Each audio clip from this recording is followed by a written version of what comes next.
Video number 2. If you're in here, you've heard the introduction, the world's first good news book, good news, good news, good news, good news. All right? You don't believe me yet, we'll get there by video 4. So the worse your signs and symptoms, the stronger your subconscious bodyguard's will to survive are, whether it's going full noise and energy to fight for it, or going down the other end, removing all the energy, removing all the feelings and becoming numb to protect from any feelings of pain. Okay? So this video is going to explain the concept of the book and why it's working. Okay? So here's the concept.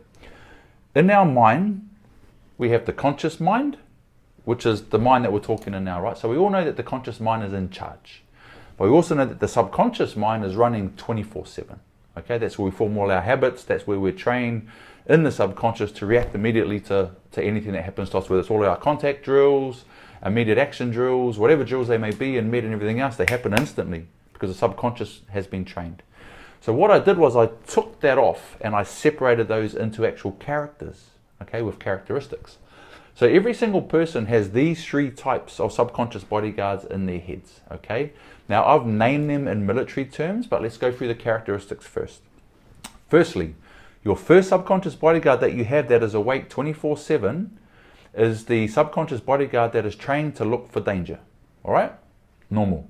This stops you getting run over when you cross the road, okay? And so the person in the military team that's responsible for looking for danger, the eyes and ears, is the scout. So the first subconscious bodyguard I knew I had was the scout, all right? Now, whether you're a civilian and that stops you from, getting run over when you cross the road, or you're a scout at the front of a rifle section and making sure that you see someone before they see you, all right, that's natural. The second subconscious bodyguard is your physical protection, your defense mechanism that protects you, all right, protects you physically.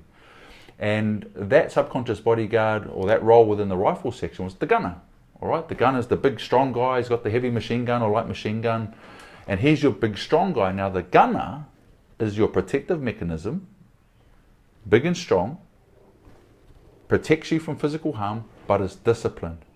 So if we take it into a rifle section, when you're firing the machine gun, 3 to 5 round bursts, all right? You're conserving your ammunition. You're being disciplined, okay? Still big and strong, can still protect people, but you're disciplined. Saving your ammo. In this context, that's energy, all right? It's like a fighter that's a gunner that's, conserving his energy. When that flips and becomes the villain, that changes, I'll talk about later. The third one is your subconscious bodyguard that protects your feelings, protects how you feel. All right, it's responsible for patching you up, okay, looking after your feelings. And in the rifle section, that's the medic, all right?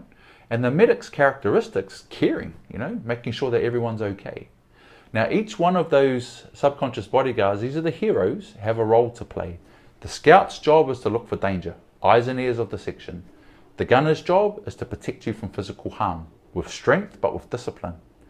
The medic's job is to care, all right? The medic's job is to care and to patch you up.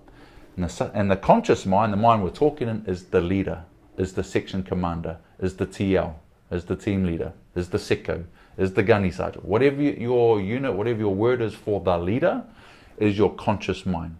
What you consciously tell your subconscious bodyguards to do enough times, they will do it. Your conscious mind trains your subconscious. So in the military, they smash you with high levels of stress and sleep deprivation, all the rest of it, to get the conscious mind out of the way. And they're talking and training those subconscious bodyguards directly, all right? Get you out of the way because you're tired, you're smoked. The conscious mind that says, I'm hurt and I'm tired and I can't go on, just gets shut up, all right? It's gone, all right? The conscious mind is gone. The subconscious bodyguards are getting trained now by the instructors. And the instructors train them and train them and train them and train them. That's what they say. Breaking someone down is to build them back up. It's actually removing the conscious mind so they can get in there and train your subconscious bodyguards for you. Then they rebuild it and put your conscious mind back in charge. All right, that's self-discipline. Okay, hopefully this is making sense. So those are our 3 subconscious bodyguards, the heroes, the scout, the gunner, and the medic. The conscious mind is in charge unless the conscious mind is not there. What stops the conscious mind from being there? Trauma. See you later. Alcohol, drugs, or losing it within an emotion where your subconscious bodyguards come and take over. Now, if we put this into a contact scenario, and I talk about all the IAs and the contact drills in here, every one of those heroes has a job when attacked. Okay, this is very important. The scout As soon as there's an attack, hopefully he's seen it first and fired first and got you out of there. But the first response for the scout is one magazine, fully automatic. Boom, instant reaction, all right, of aggression. Then it's a target indication, identifying where the danger is so that the gunner can come in and suppress it with the strength and the discipline. And the medic's on standby ready to patch you up.